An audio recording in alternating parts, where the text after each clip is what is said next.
بسم الله الرحمن الرحيم. الحمد لله والصلاة والسلام على رسول الله صلى الله عليه وعلى آله وأصحابه ومن والاه. السلام علیکم و رحمت الله و برکاته. بینندگان عزیز گرامی، موضوع امروزه ما درباره طرز حیات سالم از نظر اسلام. حیات سالم ما چی را در نظر داریم؟ حیاتی یا که دین مبین اسلام حیات سالم رو یعنی چی از انسانیت و از مسلمان چی میخواهد که سالم و سعادتمند و کامیاب زندگی کند. در نوبت اول پاکیزگی، تازگی. حالا ببینیم تقریبا پیش از همه عبادت ها ما یعنی تازگی داریم. حالا پیش از نماز طهارت است، پیش از جمعه غسل است، حالا غسل و شستن و طهارت کردن و یا اینکه در طهارت مسواک زدن و یا که پیش از هر نماز مسواک کردن. این همه یعنی به خاطر چی هست؟ سلامتی انسان، که انسان سالم زندگی کند.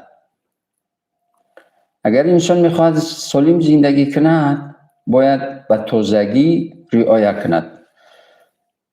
میگوید که النظافة نصف الایمان، از نظافت و پاکی نصف ایمان است. میگوید یعنی وقتی که یک مسلمان نظافت و پاکی و تازگی رعایت میکند، چی در بدن چی دهان، مسواک میزند، دندان ها رو همیشه و بدن رو پاک نگه میدارد، لباس رو پاک نگه میدارد، خب یعنی مثل اینکه نصف ایمانش کامل شده است. ولی با نصف ایمان دیگرش دیگر عملها انجام بدهد تا اینکه ایمانش کامل شود. ولی سلامتی در چیز؟ حیات سالم یعنی چی؟ حیات سالم یعنی حلال خوردن و از حرام ها پاکی جستن و با راه حلال با نیکای مسلمانی ازدواج کردن. میلیون ها انسان است که انسان‌هایی هستند که مبتلا به بیماری‌های اسپید، ایدز، بیماری‌های خطرناکی هلاک کننده انسان و انسانیت. و خاطر چی؟ و خاطر علاقه‌های جنسی نامشروع که با هر کسی که پیش آمد علاقه جنسی میکند و با چی بلا و درد و آفت و بیماری خطرناک مبتلا می شود. دین مبین اسلام یک چیز رو باید خوب در ذهن داشته باشیم. دین مبین اسلام هیچ وقت انسان رو از خواسته هایش محدود نمی کند، محروم نمی کند.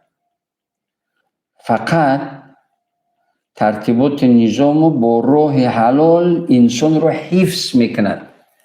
مسلمان رو از بدیها، از خطر، از ضرر، از ویروس، از بیماری‌های، نارسایی‌های مسئولیت آدم، از اینو حفظ میکند. این همه حلال و حرامی که در اسلام هست حفظ انسان است، حفظ سلامتی انسان است، حفظ روح و روان انسان است، حفظ تن و جان انسان است، حفظ جامعه انسانی و مسلمانی هست. این همه به خاطر این است. یعنی این همه قانونهای شریعت، حرام و حلال شریعت به خاطر است که مسلمان بسا خوشبخت، سالم، بردم زندگی کند. ولی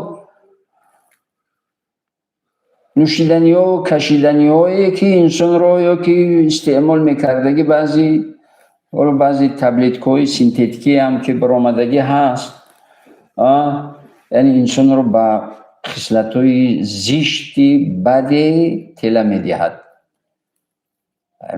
یعنی برای همین دین مبین اسلام تمامی نمودی مسکننده، چی نوشیدنی باشد، چی کشیدنی باشد، چی میخوردنی باشد، وقتی که انسان را از عقل بیگانه میکند، وقتی که انسان را بیمار میکند، اون را حرام میگوید. تمام حرامی در اسلام، تمام حرامی در اسلام یا بر روح و روانی انسان یا به جسم و جان انسان یا به جامعه و شأن و شرف انسان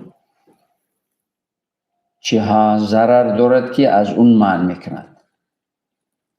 تمامی تکرارم شود، تمامی حرام ها و محدودیت هایی که در اسلام هست به خاطر چی هست؟ به خاطر حفظ و حمایه انسان، حفظ و حمایه روح و روان و جسم و شأن و شرف انسان. این همه حرام های هست که خدا و رسول خدا توصیه میدهد که شما پرهیز کنید تا اینکه جسمتون، روح و روانتون، فکر و اندیشهتون، عقلتون، فکرتون، جسمتون، جامعه و محیط شما سالم باشد، با جسم و جان سالم، با روح و روان سالم و در محیط سالم زندگی کنید. این است. همه این حرام ها به خاطر همین است. حالا انسانی که سالم زندگی میکنه همه این رو رعایت میکند و روح و روان، جسم و جان، بدن، تمام دندان ها همیشه مسواک میزند، همیشه خوشبویی میکند، همیشه سالم زندگی میکند، همیشه گفته خدا رسول خدا رو به جا میارد. خدا از این همه خوشی های، نیکی های، سالمی های نگون فایده میبیند؟ نه. انسان است که میاد میرود. چقدر میلیارد ها آمدند رفتند و آمده رفته شدند، لیکن قدرت الهی، سنت الهی، قانون های الهی همه پا بر جا هست.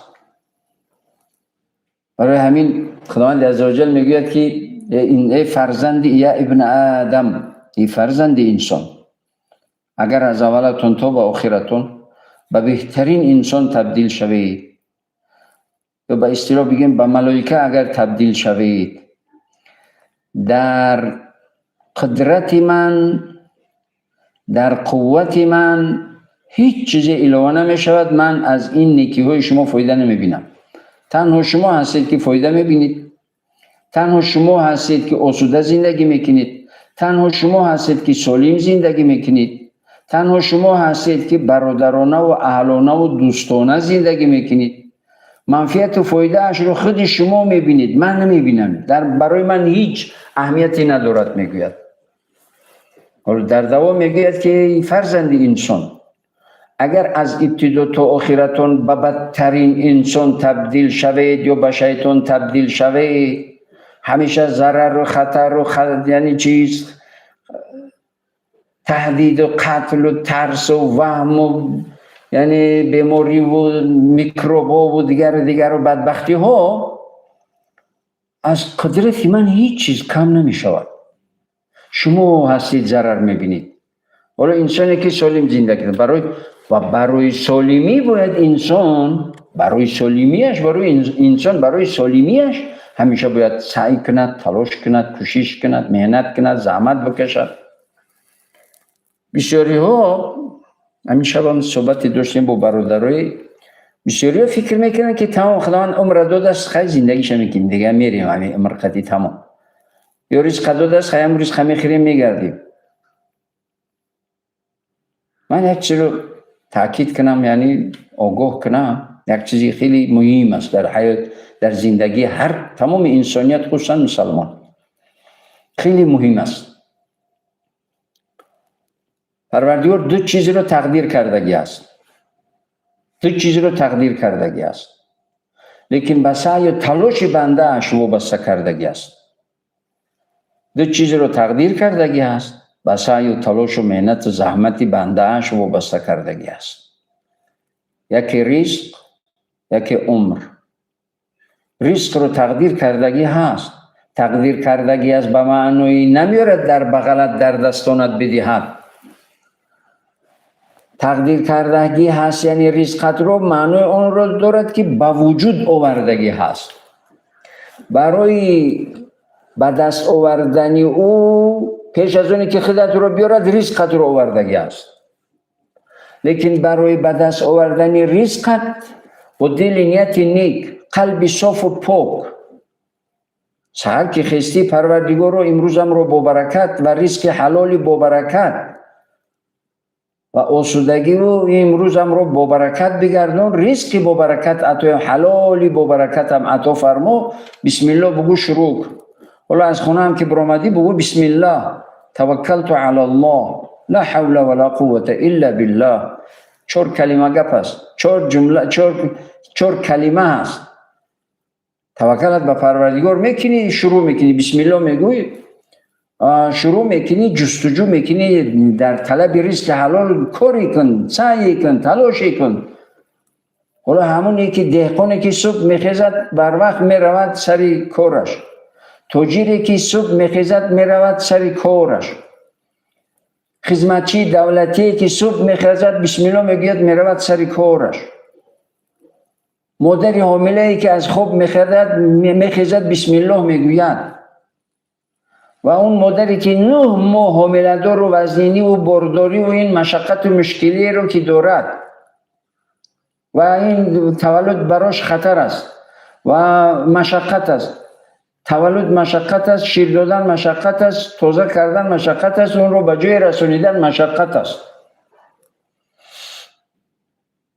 و اون فراشی که میرود جای رو پاکیزه میکند، پاک میکند. این همه در عبادت مشغول هستند. برای مهنت و زحمتشون همینا اجر میگیرن و رزق رو با یک سر بلند و با عزت و با برکت به دست میارن. برای رزق، برای یعنی 2 کار رو گفتم که تقدیر کردگی است و با مهنت و زحمت بندهش وابسته کردگی است. حالا همه این نمودی کار، تمام نمودی کاری که حلال هست، حالا همه اونهایی که صبح میخیزن اگر از پروردگار آرزو کنن، هنگامی که من گفتم که برآمد از خانهش بگید بسم الله توکلت علی الله لا حول ولا قوة الا بالله، و گفت که پروردگار یک رزق حلال، همین نیتی مؤمن رو بس است که نیتی نیک حلال رو کند، پروردگار رزق حلال رو براش میرسوند. مهنت کند، زحمت بکشد. وقتی که مهنت میکند، زحمت میکشد، همین کاروباری که زندگی دارند و رزق روزی با مهنت زحمت برای حلال به دست میارن، همینا در عبادت مشغول هستند.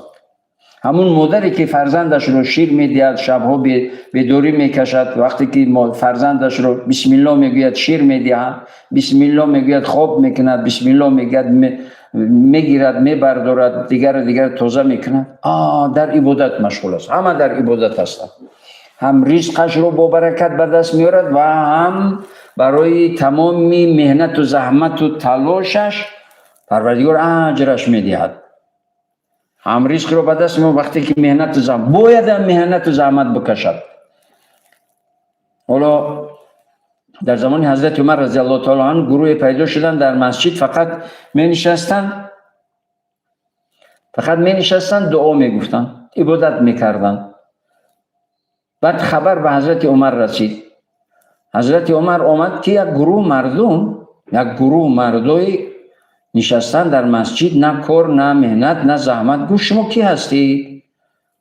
گو ما توکل کردگانی در رزق به پروردگار رزق رو میرسوند، ما فقط عبادت میکنیم. حضرت عمر گفت که شما دیدید باری از آسمان تنگه یا طلا ریخته باشد؟ گو نی. گو از آسمان چی میریزد؟ گو از آسمان برف میریزد، باران میریزد، برف میبارد، باران میبارد. گو برای چی برف میبارد؟ برای چی باران میبارد؟ گفت نمیدونی. حالی که گو نمیدونی، شما گو توکل ندرست فهمید، خدا و رسول خدا رو ندرست فهمیدید. شما توکلی نیست که در یک جا بشینید درد سر این محله شوید و شما فقط عبادت کنید. این توکل نیست. این رو غفلت میگن، این رو تنبلی میگن، این رو حلال خوردن نمیگن، این رو پاک خوردن نمیگن. میدونید که توکل چی است؟ توکل نیست که میروید زمین رو خوب گردباد چقر جفت میکنید، دانه رو میپرتوید، بالایش رو میپشونید، اون طرفش در دستت نیست.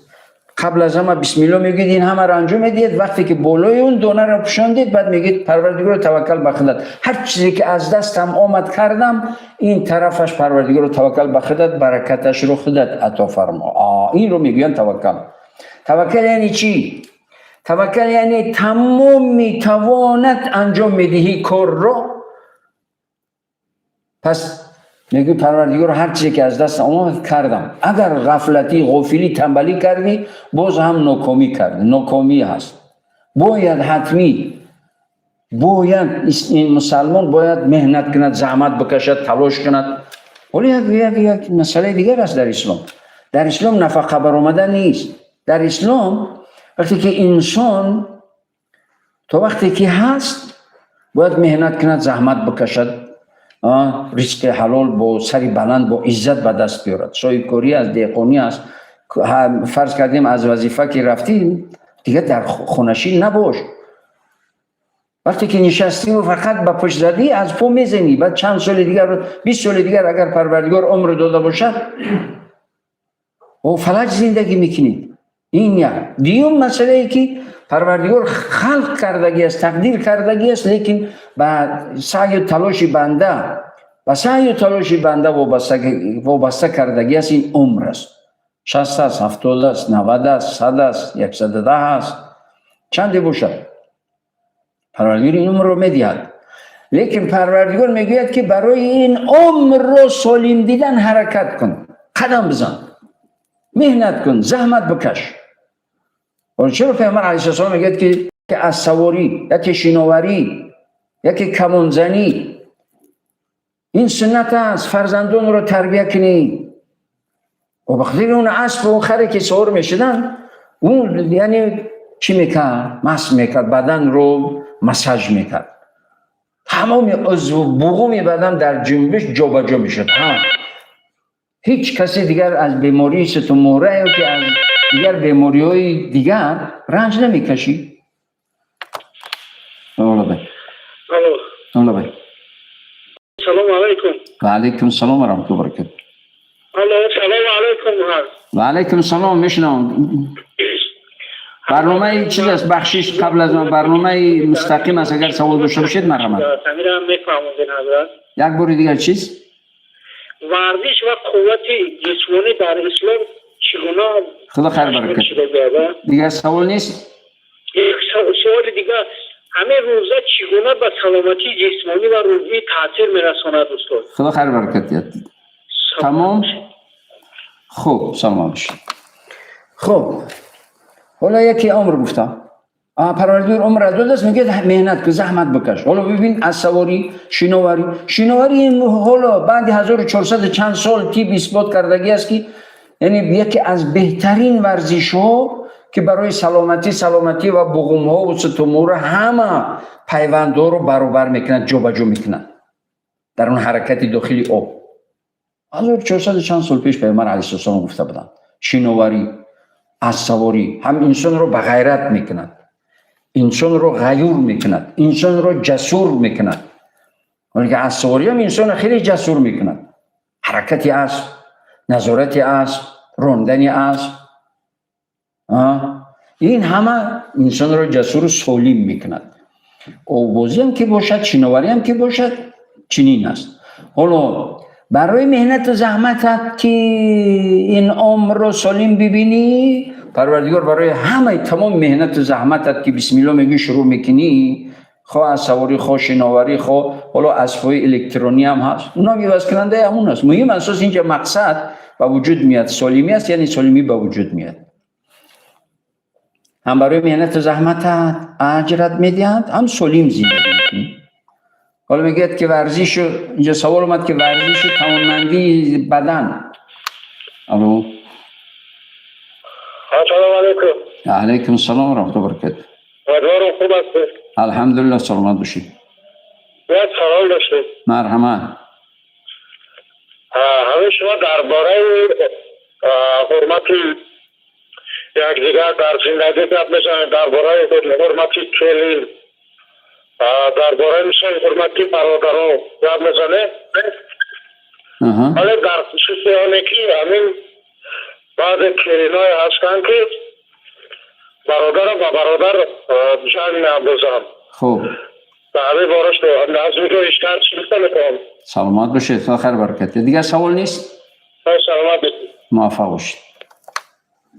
حالا سلیمی بردمی ورزش سنت است. پیامبر علیه السلام دویم در حرکت بدن، دویم قدم میزدن. حالا ببینید قدم زدن میگه هر قدمی که میزنید تو مسجد میروید، یا که هر قدمی میزنید بسم الله میگید قدم میزنید برای سلامتیتون اجر دارد.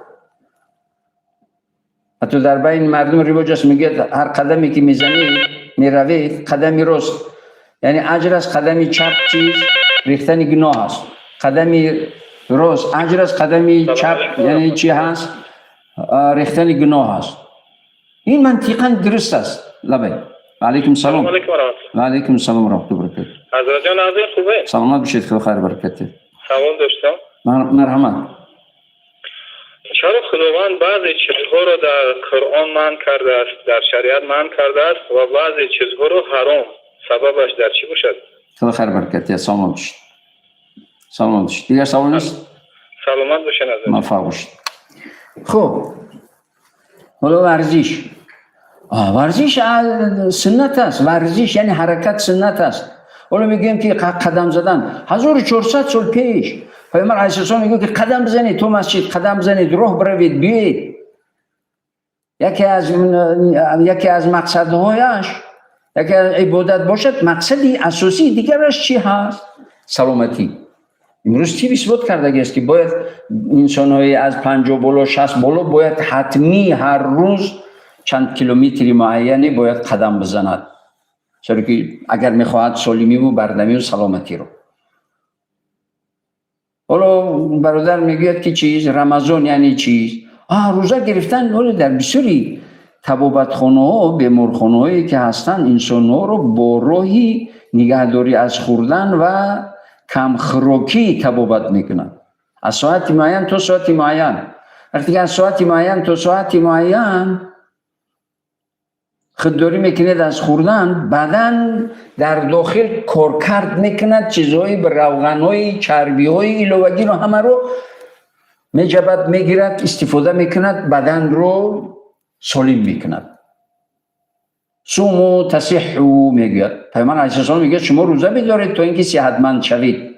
در حدیث دیگر میگه که سافروا تصحوا، سفر کنید سلامت شوید، سالم شوید. سفر کردن رو میگه سلامتی هست، یعنی حرکت، قدم زدن. حالا سفر کنید قدم زنید، پیش ماشین نبود مثل حاضر که دیگر در ماشین بشینی که دیگر آب شکمت نلقه، اسب بود، خر بود، پیاده بود، همین سلامتی بود. میگه سافروا تصحوا، سفر کنید با سفر ببرید سلامت و بردم شوید. روزه بگیرید سلامت شوید، سالم شوید، بردم شوید. این همه البته با سلامتی چیز دارد، منفعت زیادی دارد. حالا برادر میگه که کلینایی که بین برادرها جنگ میدوزد، فتنه‌گری میکند، از این گناهی بدتری سخت‌تر هیچ دیگر گناهی وجود ندارد که بین فرزند پدر، بین اکا و دختر، بین پسر یعنی پدر یا که دیگر چیکار میکند؟ جدای اندازی میکند، فتنه انگیزی میکند. پروردگار میگه که فتنه از قتل بدتر است، فتنه از کشتار از کشتن بدتر است. حالا میدونید که این فتنه انگیزی و جدای انگیزی کاری کی هست؟ کاری شیطان. این یک شیطانی زنده است که در اون خانه کاری شیطان، وظیفه شیطان رو اجرا میکند. باید مسلمانی که بوی امید از رحمت الهی داشته باشد باید این کار رو نکند. برعکس باید که بین اکا و دختر، بین اپا و خواهر، بین مادر و دختر، بین پسر و مادر و پدر، این همه بین عائله، یعنی محبت و الفت و دوستی و برادری سعی و تلاش کند، یعنی ایجاد کند، کوشش کند که برادری استوار و مستحکم باشد. حالا سوال نوبتی بود که چرا در شریعت اسلامی حرام هست حلال هست؟ در دین مبین اسلام تمام حرام و حلال به خاطر است که انسان سالم زندگی کند. تمام. حالا من در اول صحبت گفتم چند میلیون انسان امروز در روی دنیا، میلیون ها انسان ها مبتلای بیماری های خطرناکی ایدز و سپید و نمیدونم که چی بدایی، یعنی انسان طبیعتش هم یعنی طبیعتش هم نمیشود که اون نام بگیرد اون بیماری ها رو. از روی چی؟ از روی همون علاقه جنسی نامشروع، حرام، زنا، بی‌برکتی، کسرتی، نحسی، به آبروگی، به شرفی، بدبختی، این همه از روی چی؟ از روی هم کشیدنی ها و نوشیدنی ها و نمیدونم که چیه، اون چیه که حرام است. از این طرف از اون علاقه های نامشروع، علاقه جنسی نامشروعی که با آفت و با درد و غم و اندوه و با بیماری های خطرناک مبتلا میشن. برای همین شریعت میگه که پاکیزه، پاک زندگی که سالم زندگی که با عزت با شرافت زندگی کن. برای این است این همه حرام ها یکی نرم. علیکم السلام و رحمت الله و برکاته. صحبت شما به شما حلاوت برای حضرتون. یک سوال داشتیم. مرحبا. حضرت همین تازگی از نظر اسلام، مثلا یعنی که طهارت از نظر اسلام، از نظر شریعت چی ارتباطی با سلامتی انسان داره؟ در سلامتی هم شک داره. حضرت همین رافعی سلامت شین. خدا خیر برکت موفق. یک سوال دیگه بود حضرت جان. مرحبا. مسئولیت مسلمان در نگهداری سلامتی خودش و جامعه، این چی کار رو کار نکنه که مسئولیت با جا بیاریم حضرت؟ سلامت باشید. یه سوال نیست؟ سلامت باشید. خدا خیر برکت. موفق باشید. یعنی مسئولیت انسان در چی؟ سلامتی خودش. این هر انسانی برای همچنانی که حق نداری که یک کسی رو ظلم کنی، یک کسی رو دشنام بدی، یک کسی رو ضرر برسونی، یک کسی رو بزنی. حق ندارد هیچ انسانی. مثلی انا همون به خود حق نداری که به خود زیان و ضرر رو، یعنی چیکار کنی؟ ضرر برسونی، دشنام بدهی، تحقیر کنی، بزنی، آسیب برسونی. خوب دقیق تر بگویم، خوب باشه. تمام سخنی که میگویید، تمام قدمی که میگذارید، تمام عمل و رفتار کرداری رو که میکنید تا گورو تا قیامت، همین کردار و گفتار شما با شما پیروی، شما رو پیروی میکند، میرود، از شما جدا نیست. در قیامت تمام همین گفته ها و کردار و عمل های انجام داده و نیکی و بدی و همه این بعد به خلاصه تبدیل می شود خلاصه. تا اون وقت بود شما هست. یا دقیق تر دیگر، هر سخنی که میگویید مثل فرزندانت با تو تمام، یعنی تا قیامت پیرویت رو از پشتت میگردن. تمام همین سخنی که گفتید از شما جدا نمی شود، دایم با شما هست. حالا میگیم اعمال نامه نوشته می شود، یعنی همین است. سخنی رو گفتید، قدمی رو گذاشتید، کاری رو انجام دادید، اعمال نامه نوشته می شود، اعمال نامه نوشته می شود. بعضی از دانشمندان میگن که همین سخنای گفتگی فرزندات هست با تو می باشند. اگر نیک گفتی فرزندی نیک است با تو، اگر بد گفتی فرزندی بد است، هر وقت عذرت میدهد میرود، از تو جدا نمی شود، همیشه با تو هست. فکر میکنم که وقتی جدا شده به پایان رسید. در اخیر من از پروردگار برای همه شما عزت و برکت و سلامتی و شرافت و کرامت انسانی و مسلمانی با دعا تمنا میکنم. همیشه سالم و بردم و همیشه سعادتمند و عزتمند در حفظ و حمایت و پروردگار. خداوند نگهبانتون تا برنامه‌های دیگر در پناه خدا باشید.